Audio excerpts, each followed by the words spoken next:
Morning students, कैसे हैं आप सब। मैं आपकी रजनी मैम, हिंदी की टीचर, ठीक है। और आपका रजनी मैम की पाठशाला में स्वागत है। कल मैंने आप लोगों को व्यंजन संधि समझाई थी। आज आपका टर्न विसर्ग संधि है, ठीक है। और आप लोग ने समझा होगा, आशा है। मैं उसको सही से देखा था वीडियो। अभी यूट्यूब चैनल पर वीडियो है ना, तो आप इसको बार बार भी देख सकते हैं और इसको समझ सकते हैं। तो आज का टॉपिक हम स्टार्ट करते हैं। ओके, ठीक है, यू आर रेडी। देखिए, ये आपकी है विसर्ग संधि। विसर्ग, विसर्ग आप समझते हैं ना। विसर्ग का चिन्ह जो होता है ये होता है यहाँ पर लगा आहा, जैसे ए ऐ ओ औ अंग आहा, जो आहा की मात्रा होती है, ये विसर्ग का चिन्ह होता है। और इसको देखिए, यदि विसर्ग, ये देखिए, विसर्ग के बाद कोई स्वर या व्यंजन आए, कोई स्वर यानी कि छोटा बड़ा, छोटी बड़ी और व्यंजन का, खा, गा आए, तो वहां पर विसर्ग संधि होती है। ये आपकी पहचान है, ठीक है। इतना आप समझ लीजिए। अब हम विसर्ग संधि को नियम के तहत किस तरह समझेंगे, तो आपको हम पहला नियम आपको बता रहे हैं। सबसे पहला नियम देखिए, यदि विसर्ग के पहले, ठीक है, आ तथा बाद में साघोष व्यंजन, साघोष व्यंजन समझते हो, जैसे का, जो जितने व्यंजन आपको बताए हैं, का, खा, गा, ड़ा, मैंने कल बताया था, और चा, छा, जा, या, जो ये वर्ग होते हैं, इनका तीसरा, किसी भी वर्ग का थर्ड, फोर्थ, फिफ्थ, यानी कि तीसरा, चौथा, पांचवा वर्ण हो, ठीक है, या रा, ला, बा, हा हो, तो इसमें जो विसर्ग ध्वनि है बहुत सिंपल है, बस थोड़ा आप ये समझ ले। विसर्ग ध्वनि ओ में बदल जाती है। जो विसर्ग ध्वनि आहा की निकलती है वो आपकी ओ में बदल जाती है। और इसका उदाहरण हम इस तरह से समझेंगे। देखिए, मनः, ठीक है, ये आपका विसर्ग है, मनः प्लस हर, तो यहाँ पे ये आपका बदल के क्या होगा, यहाँ पे ओ की मात्रा लग गई और आपका ये हो गया मनोहर। आप इसको ध्यान से पढ़ेंगे, ठीक है, तब देखिए समझ में आएगा। बिल्कुल सिंपल है, मनः प्लस हर, मनोहर, ठीक है। इसके बाद नेक्स्ट देखिए, तपा, तपह प्लस लाभा, ठीक है। लाभा यानी वो संस्कृत पढ़ाते हैं ना, तो वो आदत पड़ी हुई। तपा प्लस लाभ, तो यहाँ पर ये विसर्ग चेंज होके ओ की मात्रा लग गई, ठीक है, आपका तपो लाभ। समझ में आ रहा है ना, ठीक है। रजा प्लस गुण, रजा प्लस गुण, तो यहाँ पर आपका हो गया रजो गुण।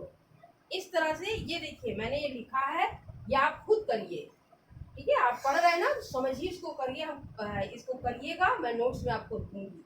मनः प्लस योग क्या होगा आप बता सकते हैं, हमें लग रहा है आप बता देंगे तुरंत। मनः प्लस नीत, तो क्या होगा, मनोनीत। पुरः प्लस हित, पुरोहित, हम बता दे रहे हैं वैसे, इसीलिए मैंने ये आप लोगों के लिए रखा है, ठीक है। इतना आपको, ये आपका पहला नियम है। अभी इसमें बहुत सारे नियम है जिसको मैं आपको आगे समझाऊंगा। अब ये अपवाद, जिसमें ये संधि नहीं होती है, अपवाद का मतलब पुनः तथा अंतः, इसमें विसर्ग का जो है रा हो जाता है, ठीक है। इसमें विसर्ग जो होता है उसका रा हो जाता है। इसको मैं उदाहरण के साथ समझा सकती हूँ, ठीक है। ये देखिए, अब इतना तो आप समझ गए होंगे, रख के दे रही हूँ नोट्स में, आपको मैं भेज दूंगी, ठीक है, उसमें आप समझ लेंगे। तो विसर्ग का आपका रा हो जाता है, जैसे ध्यान दीजिए, चाप है ये आपका, गीली है, पुनः प्लस, पुनः प्लस जल, तो ये जो विसर्ग है इसका आपका रा हो जाएगा। तो इसको हम कैसे समझेंगे, रा मतलब जो है आधा रा हलंत लगा के, तो इसको पु न रा, देखिए पुनर, इसको पढ़ा हमने, ये हलंत लगाया, जा न, अभी आपको थोड़ी देर बाद दिखेगा पुनर्जन्म, तो इसको ऐसे नहीं लिखेंगे, पुनर यानी कि जो है जिस वर्ण के बाद रा हमको उच्चारण करने में आता है, जो उसके बाद का वर्ण होता है उसके ऊपर जो है ये लगाते हैं रा। इसको हम कैसे लिखेंगे, पुनर, ये जा पे लगेगा, ये नहीं, ठीक है, पुनर्जन्म, ठीक है, इस तरह लिखेंगे, ये आपका सही है। ये मैंने आपको समझाने के लिए कहा कि विसर्ग के स्थान पर ये यहाँ पे आपका जो है रा हो गया, और इस रा को ऐसे हम लगाएंगे, ठीक है।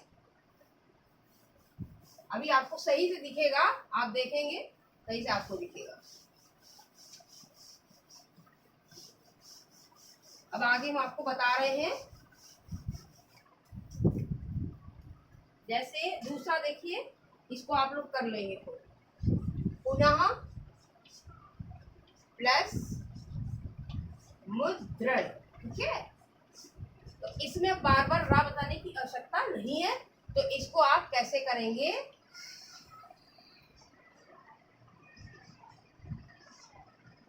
पुनर्मुद्रण, ठीक है, ये आपका नियम 1 हो जाता है, ठीक है।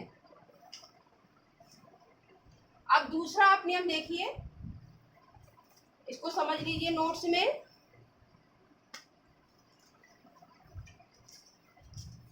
दिख रहा बेटा, दूसरा नियम,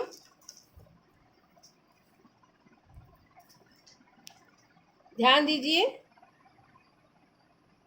विसर्ग के पहले, देखिए विसर्ग हम आपको बता चुके हैं, ठीक है। आ की मात्रा विसर्ग के पहले छोटा आ या बड़ा आ, मतलब विसर्ग के पहले छोटा आ या बड़ा आ को छोड़कर कोई और स्वर हो, यानी कि छोटा, ये देखिए मैंने यहाँ पे बना दिया है, ये आपका जो विसर्ग है, और जो है छोटा आ बड़ा इसमें छोड़ देते हैं, छोटी बड़ी, छोटा ऊ बड़ा ऊ, री ए ओ औ, ठीक है, और स्वर हो, और बाद में या, ठीक है, बाद में बड़ा आ, छोटा ऊ, बड़ा ऊ, या व्यंजन वर्ग का शाघोष वर्ण हो तो विसर्ग का रा हो जाता है। ध्यान दीजिए, इसलिए हमने इसको, हम आपको जो है इस पे समझा सकते हैं, सही से आप समझिएगा।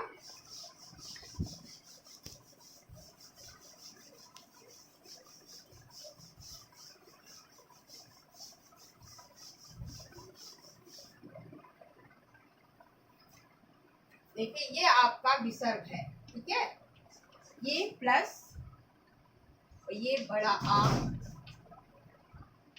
छोटा ऊ, बड़ा ऊ, या व्यंजन का साघोष। आप ध्यान से देखिए, अभी आपको थोड़ी देर बाद दिखेगा, साघोष स्वर या व्यंजन का साघोष स्वर, जो हमने बताया कि जो तीसरा, चौथा, पांचवा, अभी आपको मैंने फर्स्ट नियम बताया, और इसमें आपका छोड़कर, छोटा आ या बड़ा को छोड़कर यहाँ पर होता है छोटी ई, बड़ी ई, छोटा ऊ, बड़ा ऊ, और री ए ओ औ, ठीक है, यहाँ तक, औ तक पूरा। तो ये जो है आपका जब आता है तो ये विसर्ग के स्थान पर आपका र हो जाता है, ठीक है। तो इसको कैसे समझेंगे, रा हो जाता है, जैसे आप देखिए, इसमें देख सकते हैं उदाहरण, आप देख सकते बेटा, नहीं, हमने बताया ना कि छोटा बड़ा को छोड़कर ये जो कि छोटी ई है ना, तो नी, विसर्ग के पहले छोटी ई है ना, तो नी प्लस आशा, तो यहाँ पे क्या हो गया, ये हटा के आपको, ये विसर्ग हटा के निराशा, ठीक है, रा हुआ ना, यहाँ पे आके मात्रा लगा दी, ये आ का रा की मात्रा लगी, तो यह विसर्ग करके रा लगा देंगे, ये आ की मात्रा निराशा।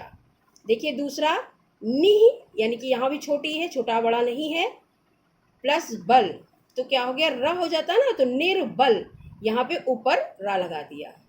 इसी तरह से नी प्लस धन, तो निर्धन, ये विसर्ग हटा के र ऊपर र लग जाता है। ठीक है, देखिए इधर आशी, ये देखिए विसर्ग लगा हुआ है, प्लस वाद, आशीर्वाद। दुह प्लस लब, दुर्लभ। अंतः प्लस यामी, अंतर्यामी। यहाँ पे देखिए, यहाँ पे रा लगा हुआ है, ये आप उधर उदाहरण देख सकते हैं। समझ में आ रहा ना? इसके बाद आप देखिए तीसरा विसर्ग। बार बार विसर्ग संधि ना, तो आपको विसर्ग तो समझ देखना ही पड़ेगा, बार बार आएगा। विसर्ग के पहले, विसर्ग के पहले कोई भी स्वर, ठीक है, परंतु बाद में कोई भी स्वर हो, विसर्ग के पहले कोई भी स्वर हो और बाद में चा, छा, शा, शा से शलजम हो तो विसर्ग का शा हो जाता है शा, हलंत वाला शा। ठीक है, आधा शा। समझ गए? तो इसको कैसे करेंगे? जैसे देखिए नी, विसर्ग के पहले कोई भी स्वर हो, फिर उसके बाद चा, छा, शा हो। देखिए यहाँ पे चा है, समझ लीजिए आप, ये देखिए, ये मैंने कहा ना चा हो, तो नी, ये देखिए चा है, विसर्ग के बाद चा है, और ये है ये तो इसमें क्या हो गया? निश्चल। आपका विसर्ग का ये विसर्ग हटा के ये आपका शा हो गया, निश्चल। ठीक है, उसके बाद देखिए नी प्लस छल, छल यानी कि छाया, तो क्या हो गया? निश्चल। ये आपका आधा सा लगेगा, शा यानी कि हलंत लगा दिया, इसका मतलब आधा सा, तो आधा सा सलजम वाला लगेगा। इतना समझ में आ रहा बेटा? इसके बाद देखिए नी प्लस च, ठीक है, च, नी प्लस च, तो यहाँ पर ये विसर्ग हटा के हमने निश्चय हो गया। ठीक है, नी प्लस चित यानी निश्चिंत, नी प्लस चिंत है, यहाँ पे ये बिंदी है। ठीक है, तो क्या होगा? निश्चिंत। इतना आ गया। ये आपका नियम थर्ड है। आप जितना इसको समझेंगे, बार बार रिवीजन करेंगे, आपको उतना ये समझ में आएगा। ठीक है, अब इसके बाद देखिए नियम 4। ठीक है, नियम 4 आपका क्या है? अगर ये आपका विसर्ग है, विसर्ग उसमें चौक से दिखने दिए, आप इसी में देख लीजिए, सारे बच्चे देख ले, कोई देख सकते हैं। विसर्ग, ये विसर्ग है, और विसर्ग के पहले छोटी ई या छोटा ऊ हो।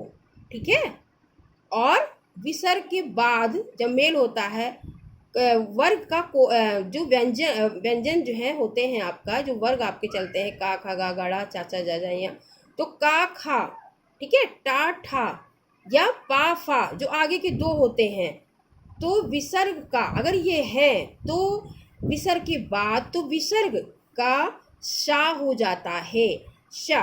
ठीक है, हलंत वाला शा, शा हो जाता है, शा यानी कि जो सा से षटकोण शा। तो अब देखिए, आप इसको समझिए शा कैसे होता है। ठीक है, नी प्लस ठुर, नी प्लस ठुर। देखिए यहाँ पे ठाया, ये हमने बताया था ना, ठाया, तो क्या हो गया? ये आपने विसर्ग हटा के यहाँ पे निष्ठुर। ठीक है, बिल्कुल सिंपल है, ये हटा के आपने ये कर लिया। नी प्लस फल, ये देखिए यहाँ पे हमने बताया ना, पा, फा हो, छोट मतलब विसर्ग पहले छोटी ई, देखिए यहाँ पे छोटी ई है या छोटा ऊ हो, तो आपका जो हो जाता है ये का, खा हो इधर, तो आप टाठा पाफा हो, तो आपका ये शा हो जाता है। तो नी प्लस फल, तो यहाँ पे विसर्ग हटा के निष्फल। ठीक है, आ रहा समझ में? ये हटाया हमने, इसको चेंज किया, आप इससे समझ सकते हैं। इधर देखिए नेक्स्ट, नी, नी, ये देखिए छोटी है, ठीक है, प्लस काम, ठीक है, निष्काम। और दु प्लस कर्म, मैंने कहा ना छोटी ई है, छोटा ऊ, यहाँ पे देखिए छोटा ऊ आ गया। जब तक आप नियम नहीं समझेंगे, ये आप आगे नहीं कर सकते। तो ये यहाँ पर आपका क्या हो गया? दु लिखा, विसर्ग हटा के, और ये आपका ये हो गया शा लग गया आधा, दुष्कर्म। यहाँ पर ये विसर्ग हटा के आधा शा ये लग गया, आपका हो गया निष्काम। बिल्कुल समझते जाइए, ये नोट्स बहुत अच्छे हैं, आप इनको लिखेंगे। ठीक है, क्योंकि आपके बुक्स नहीं, बुक्स में भी आपको इस तरह से नहीं मिलेगा। और एक है इस अपवाद, अपवाद मतलब जहाँ पे ये नहीं शामिल होता है, ये नियम नहीं होते हैं, तो यहाँ पर नहीं होता। कहीं कोई कोई वर्ड या शब्द ऐसे होते हैं, जैसे ये दू प्लस खा, तो ध्यान रखिएगा इसमें नहीं है। दू प्लस खा यानी कि दुख, इसमें हम नहीं लगाएंगे, शा नहीं लगाएंगे। ठीक, ये अपवाद इसीलिए हमने अपवाद डाल के लिख दिया है। ओके, इतना आ गया समझ में। अब हम चलते हैं नियम 5, 5वां नियम, इसको भी आप ध्यान देंगे, बहुत इजी है।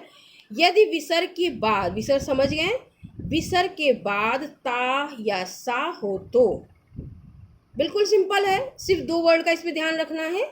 विसर्ग के बाद ता या सा हो तो विसर्ग का सा हो जाता है।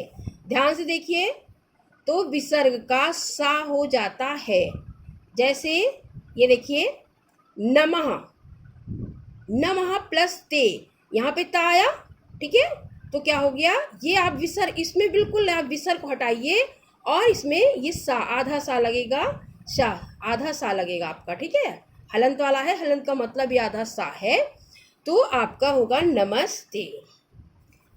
निह प्लस तेज, निह प्लस तेज, तो क्या हुआ, निस्तेज, निह प्लस तेज, निस्तेज। इसके बाद देखिए, निह प्लस संतान, निस्संतान, ये विसर्ग हटा, यहाँ पे ये सा लग गया, ठीक। इसके बाद दुह प्लस तर, यानी कि दुष्तर, ठीक है, ये देखिए, समझ रहे हैं, बिल्कुल आपको समझ में आ रहा होगा, क्योंकि जो है हम ये आपको एरो बना दे रहे हैं जिससे आपको बिल्कुल समझ में आ जाएगा। समझ में आया। अब ये देखिए नंबर 6, नंबर 6 विसर्ग, ठीक है, विसर्ग हमने इसीलिए दिया कि यहाँ पे विसर्ग बनाया, इधर जो हो या इधर हो वो मैंने, और बीच में प्लस का चिन्ह दे रहे हैं जिससे आपको ठीक से समझ में आए।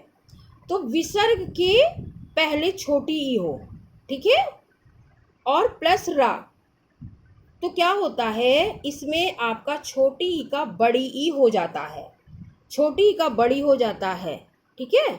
और जैसे देखिए आप, निह, निह प्लस रोग, निह है आपका जो है विसर्ग लुप्त हो जाता है, गायब हो जाके, और बड़ी ई हो गया, जो नी था ये ना में बड़ी ई की मात्रा लग गई, ठीक है, समझ रहे हो ना, बड़ी ई की लग गई तो क्या हो गया, नी रोग।